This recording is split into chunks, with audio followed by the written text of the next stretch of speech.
Hello दोस्तों, आपने श्री कृष्ण की लीलाओं के बारे में बहुत पढ़ा होगा, सुना होगा।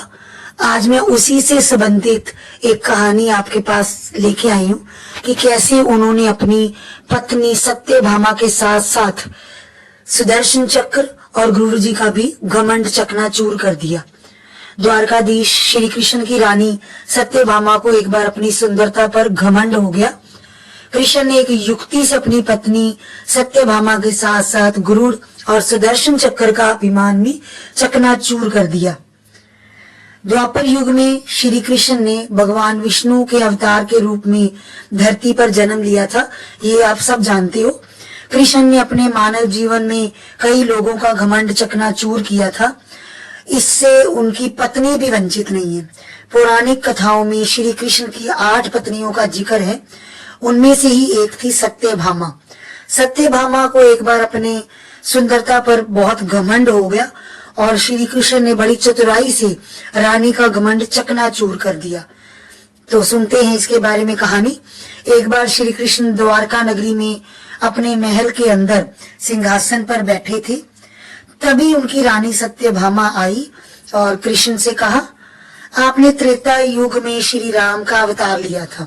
उस समय आपकी पत्नी सीता थी, क्या वो मुझसे भी ज्यादा सुंदर थी? श्री कृष्ण जी को समझ में आ गया कि सत्यभामा को अपनी सुंदरता पर घमंड हो गया है और वो अपनी तुलना सीता जी से कर रही है। उन्होंने तुरंत कोई जवाब नहीं दिया। वहां पर उस वक्त गरुड़ और सुदर्शन चक्र भी मौजूद थे। तभी गरुड़ ने भी अभिमान के स्वर में कहा कि प्रभु, इस संसार में मुझसे ज्यादा गतिमान कोई है क्या? सुदर्शन चक्र ने भी अपने अंदर के अभिमानी रूप को जगाया और कृष्ण से कहा, इस संसार में भगवान मुझसे ज्यादा कोई ताकतवर है क्या? कृष्ण जी को समझ में आ गया था कि इन तीनों को अभिमान हो चुका है और इनको सबक सिखाने के लिए कुछ तो अब करना पड़ेगा। तभी श्री कृष्ण जी ने एक युक्ति लगाई। उन्होंने गरुड़ जी से कहा, तुम श्री राम के परम भगत हनुमान जी के पास जाओ और कहना, प्रभु श्री राम और माँ सीता यहाँ उनका इंतजार कर रहे हैं।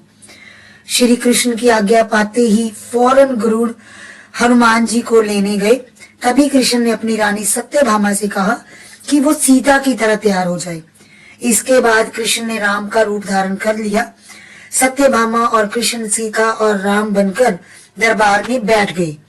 उन्होंने सुदर्शन चक्र से कहा कि तुम द्वार पर बनकर खड़े हो जाओ और अंदर किसी को मत आने देना। उधर गरुड़ हनुमान जी के पास पहुंचे। उन्होंने हनुमान जी से कहा कि द्वारका नगरी में प्रभु श्री राम और माँ सीता उनका इंतजार कर रहे हैं, आपको बुलावा भेजा है, आपको वहां चलना होगा मेरे साथ। आप मेरी पीठ पे बैठ जाइए, मैं आपको ले चलता हूँ। हनुमान जी ने कहा, गरुड़ जी आप जाओ, मैं खुद वहां पहुंच जाऊंगा। गरुड़ को लगा कि एक वानर मुझसे तेज कैसे चला जाएगा, इसलिए वो हनुमान जी को छोड़कर अपने घमंड में चल दिए। उनको था कि वो पहले ही पहुंच जाएंगे और श्री कृष्ण जी को ये बता देंगे। जैसे ही गरुड़ द्वारका नगरी पहुंचे तो वहां का नजारा देख के दंग रह गए। हनुमान जी तो पहले ही दरबार में पहुंच चुके थे। गरुड़ को अपनी गति पर जो अभिमान था वो तो हो गया चकनाचूर। उन्हें अब लग रहा था कि संसार में सबसे तेज प्राणी नहीं है वो, कोई और है उनसे तेज। वहीं जब राम का रूप धारण किए हुए कृष्ण ने हनुमान जी से पूछा कि द्वार पर तुम्हें किसी ने रोका नहीं? तो हनुमान जी ने बोला कि राम जी ने बुलाया है तो ये हनुमान जी कैसे रुक सकते हैं? तो वो बोले कि सुदर्शन चक्र ने मुझे रोका था, लेकिन मैंने उसे अपने मुंह में ले लिया और अंदर आ गया। इस तरह सुदर्शन चक्र का भी घमंड टूट गया कि वो सबसे शक्तिशाली तो है नहीं। उधर हनुमान जी की नजर सत्यभामा पर पड़ी जो सीता बनके। हनुमान जी ने पूछ लिया, प्रभु सब कुछ ठीक तो है ना? ये आपके साथ दासी कौन बैठी है? ये बात सुनकर सत्यभामा का मुंह उतर गया। उनको अपने पे शर्म आ रही थी। उनको अपनी सुंदरता पर बहुत घमंड था, लेकिन ये अब घमंड भी नहीं रहा। इस तरह श्री कृष्णा ने एक युक्ति से 3 लोगों का घमंड चकनाचूर कर दिया और ये काम भगवान श्री कृष्ण के अलावा कोई कर भी नहीं सकता था। श्री कृष्ण जी हमेशा ही ऐसे रहे हैं। उन्होंने अपने नटखटपन से, अपने दिमाग से बड़े बड़े दानवों का, राक्षसों का घमंड चूर किया था। इसमें से उनकी पत्नी गरुड़ जी और सुदर्शन चक्र भी शामिल है। इस कहानी से हमें ये शिक्षा मिलती है कि कभी भी अपने पर अभिमान नहीं करना चाहिए। अभिमान तो भगवान का भी नहीं टिका। हम तो इंसान हैं।